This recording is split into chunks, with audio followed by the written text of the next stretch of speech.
Hello student, তোমরা যারা ক্যালকাটা ইউনিভার্সিটির আন্ডারে 6 সেমিস্টারের ছাত্রছাত্রী আছো এবং তোমাদের রাষ্ট্রবিজ্ঞান সাবজেক্টে অনার্স আছে, তোমাদের জন্য আজকের ক্লাসটা খুবই গুরুত্বপূর্ণ। আজকের ক্লাসে তোমাদের ডিএসসিসি 13 পেপার অর্থাৎ ওয়েস্টার্ন পলিটিক্যাল থট 2 এই পেপারের মডিউল 2 থেকে দুটি গুরুত্বপূর্ণ বড় প্রশ্নের উত্তর নিয়ে আলোচনা করব এবং এই দুটি প্রশ্নের মধ্যে থেকে একটি প্রশ্ন তোমরা পরীক্ষায় অতি অবশ্যই কমন পাবে। প্রথম প্রশ্ন, মার্ক্সের বৈজ্ঞানিক সমাজতন্ত্র অর্থাৎ সায়েন্টিফিক সোশ্যালিজম এর প্রধান বৈশিষ্ট্য আলোচনা করো।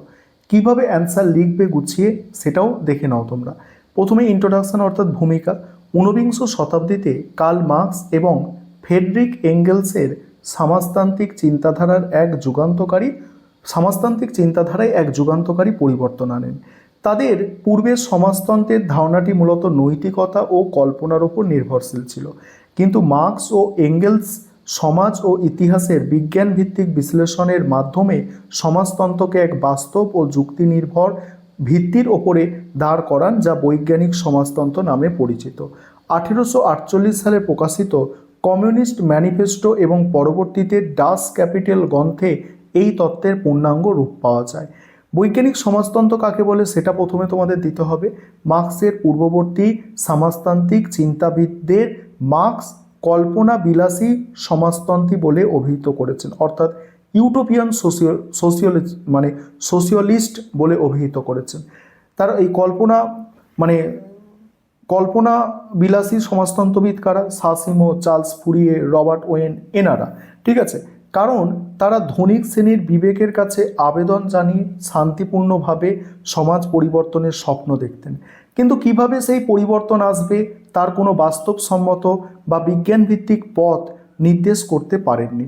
অন্যদিকে মার্ক্স ও এঙ্গেলস ইতিহাস, অর্থনীতি এবং সমাজের কাঠামোর বস্তুনিষ্ঠ ও বিজ্ঞানসম্মত বিশ্লেষণের মাধ্যমে প্রমাণ করে যে পুঁজিবাদী ব্যবস্থায় অভ্যন্তরীণ দ্বন্দ্বের ফলেই অনিবার্যভাবে সমাজতন্ত্র প্রতিষ্ঠা হবে। সমাজতন্ত্রের এই যুক্তি নির্ভর, ইতিহাস ভিত্তিক ও বিজ্ঞানসম্মত রূপকেই বৈজ্ঞানিক সমাজতন্ত্র বলা হয়। তারপর বৈজ্ঞানিক সমাজতন্ত্রের বৈশিষ্ট্য এখানে কি বলা হচ্ছে? প্রথম পয়েন্ট হচ্ছে দ্বান্দ্বিক বস্তুবাদ। মার্ক্স বলছে এটি মার্ক্সীয় দর্শনের মূল ভিত্তি। মার্ক্স হেগেলের দ্বান্দ্বিক পদ্ধতি গ্রহণ করলেও তাকে বস্তুবাদী দৃষ্টিভঙ্গিতে প্রয়োগ করেন। এই তত্ত্ব অনুযায়ী সমাজের প্রতিটি বস্তু বা কাঠামোর মধ্যেই এক অন্তর্নিহিত দ্বন্দ্ব থাকে। এই দুই বিপরীত শক্তির সংঘাতের ফলেই নতুন অবস্থার সৃষ্টি হয় এবং সমাজ সামনের দিকে এগিয়ে চলে। তারপর ঐতিহাসিক বস্তুবাদ, পরের পয়েন্ট। দ্বান্দ্বিক বস্তুবাদের ঐতিহাসিক প্রয়োগই হলো ঐতিহাসিক বস্তুবাদ। মার্ক্সের মতে ইতিহাসের মূল চালিকা শক্তি কোনো মহান ব্যক্তির ইচ্ছা বা ঈশ্বর নয়, বরং সমাজের অর্থনৈতিক কাঠামো বা উৎপাদন পদ্ধতি। সমাজের অর্থনীতি হলো ভিত্তি এবং তার উপরে দাঁড়িয়ে থাকা আইন, রাজনীতি, ধর্ম ও সংস্কৃতি উপরিকাঠামো। তারপর কি বলা হচ্ছে দেখো, উদ্বৃত্ত মূল্যের তত্ত্ব। পুঁজিবাদী ব্যবস্থায় শ্রমিকদের শোষণের বিজ্ঞানসম্মত ব্যাখ্যা হলো উদ্বৃত্ত মূল্যের তত্ত্ব। শ্রমিক তার শ্রম দিয়ে যে মূল্যের পণ্য উৎপাদন করে, পুঁজিপতি তাকে তার চেয়ে অনেক কম মজুরি দেয়। উৎপাদিত পণ্যের প্রকৃত মূল্য এবং শ্রমিকের প্রাপ্ত মজুরি এই যে পার্থক্য, তাকেই মার্ক্স উদ্বৃত্ত মূল্য বলেছেন। পুঁজিপতিরা এই উদ্বৃত্ত মূল্য আত্মসাৎ করে নিজেদের মুনাফা বৃদ্ধি করে। তারপরে বলা হচ্ছে শ্রেণী সংগ্রামের তত্ত্ব। মার্ক্স ও এঙ্গেলস কমিউনিস্ট ম্যানিফেস্টোতে ঘোষণা করেন, আজ পর্যন্ত যত সমাজ দেখা গেছে তাদের সকলের ইতিহাস হলো শ্রেণী সংগ্রামের ইতিহাস। উৎপাদনের উপকরণের মালিকানার ভিত্তিতে সমাজ মূলত দুটি পরস্পর বিরোধী শ্রেণীতে বিভক্ত। শোষক বুর্জোয়া শ্রেণী এবং শোষিত প্রোলেতারিয়াত বা সর্বহারা শ্রেণী।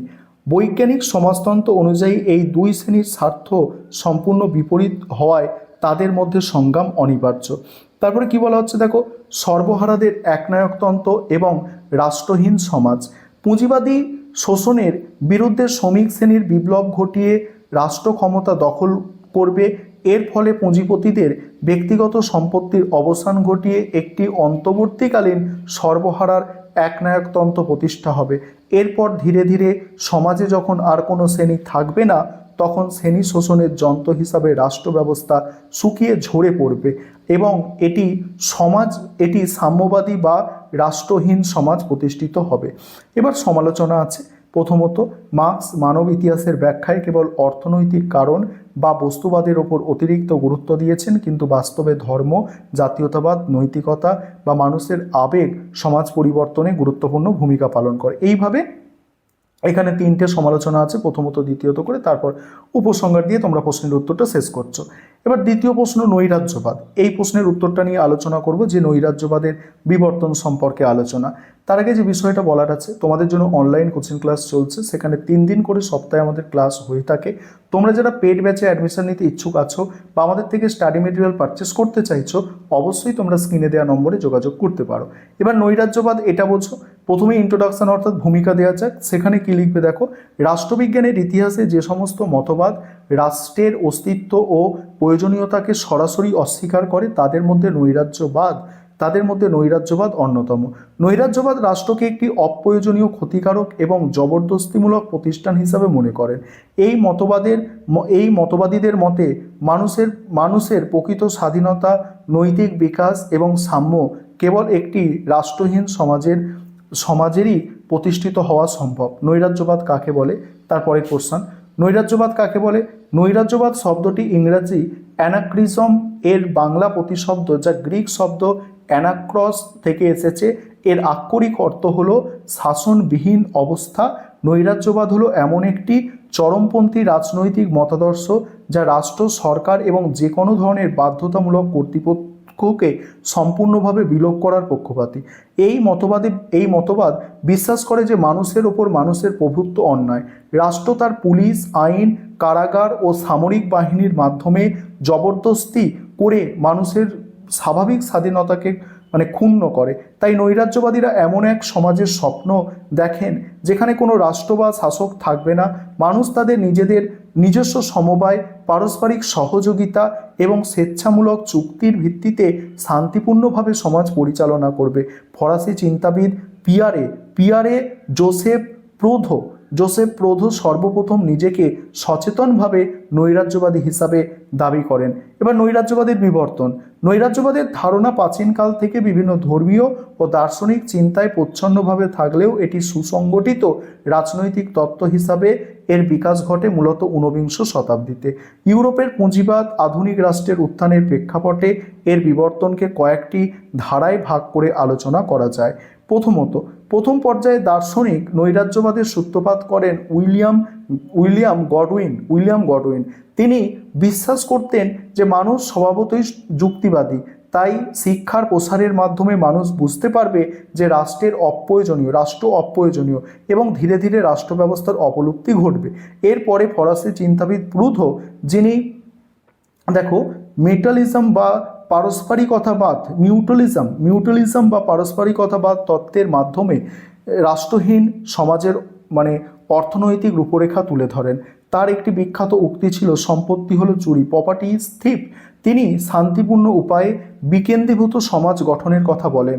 তারপর কি, নৈরাজ্যবাদের বিবর্তনের সবচেয়ে বড় মোড় আসে রুশ চিন্তাবিদ মিখাইল বাকুনিন এবং পিটার ক্রোপোটকিন এর হাত ধরে। বুকানিন ছিলেন কালেকটিভিস্ট বা সমষ্টিক নৈরাজ্যবাদের প্রবক্তা। তিনি মনে করতেন রাষ্ট্রকে শান্তিপূর্ণভাবে সরানো সম্ভব নয়, এর জন্য প্রয়োজন সহিংস বিপ্লব। রাষ্ট্রের অবলুপ্তির প্রশ্নে কার্ল মার্কসের সাথে তার তীব্র আদর্শগত বিরোধ ছিল, কারণ বুকানিন শ্রমিক শ্রেণীর একনায়কত্ব বা অন্তর্বর্তীকালীন রাষ্ট্রকেও সমর্থন করেননি। অন্যদিকে ক্রোপোটকিন নিয়ে আসেন কমিউনিস্ট নৈরাজ্যবাদ। তিনি ডারউইনের তত্ত্বের সমালোচনা করেন। সমাজ বিবর্তন কেবল টিকে থাকার সংগ্রাম নয়, পারস্পরিক সহযোগিতা হলো মানুষের অগ্রগতির মূল চাবিকাঠি। পরবর্তীকালে বিংশ শতাব্দীতে নৈরাজ্যবাদের আরও কিছু রূপ দেখা যায়, যেমন অনাক্রো সিন্ডিক্যালিজম, যেখানে শ্রমিক ইউনিয়ন বা ট্রেড ইউনিয়নগুলোর সমাজ পরিবর্তনের মূল হাতিয়ার হিসাবে ধরা হয়। আবার অন্যদিকে ব্যক্তি স্বাতন্ত্র্যবাদী নৈরাজ্যবাদের হাত ধরে পুঁজিবাদের চরম রূপ অ্যানাক্রো ক্যাপিটালিজমের উদ্ভব ঘটে। বর্তমান যুগে এসে নৈরাজ্যবাদ মূলত পরিবেশবাদ এবং নারীবাদের সাথে যুক্ত হয়ে নতুন আঙ্গিকে আত্মপ্রকাশ করেছে। এবার তোমাদের সমালোচনা দিতে হবে, সমালোচনা দিয়ে তারপরে উপসংহার দিয়ে প্রশ্নের উত্তরটা শেষ করতে হবে।